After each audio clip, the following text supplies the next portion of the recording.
let me ask you about the mission, because every time I see President Trump, he says this repeatedly, that the election was rigged in 2020. Have you done anything about that? As I told you earlier, I was the one that led the effort with folks like Trey Gowdy, Johnny Ratcliffe, and Devin Nunes to expose the corruption that tried to thwart President Trump's first presidential election run.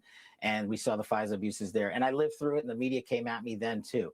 That just shows you that when you're over the target, you keep pummeling the target because the media is going to try and pummel you.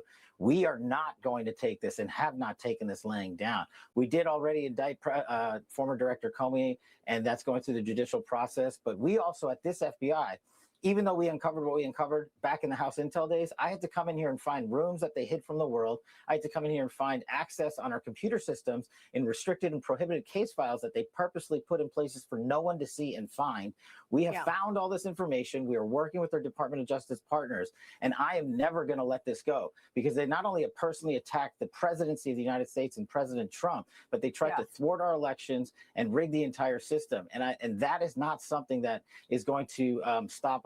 That is not something I'm going to allow on my watch. But you just have to remember, they built this disease temple over 20 and 30 years. We've got all the evidence. I can announce on your show that we've got all the information we need. We're working with our prosecutors at the Department of Justice and their Attorney General Todd Blanche, and we are going to be making arrests, and it's coming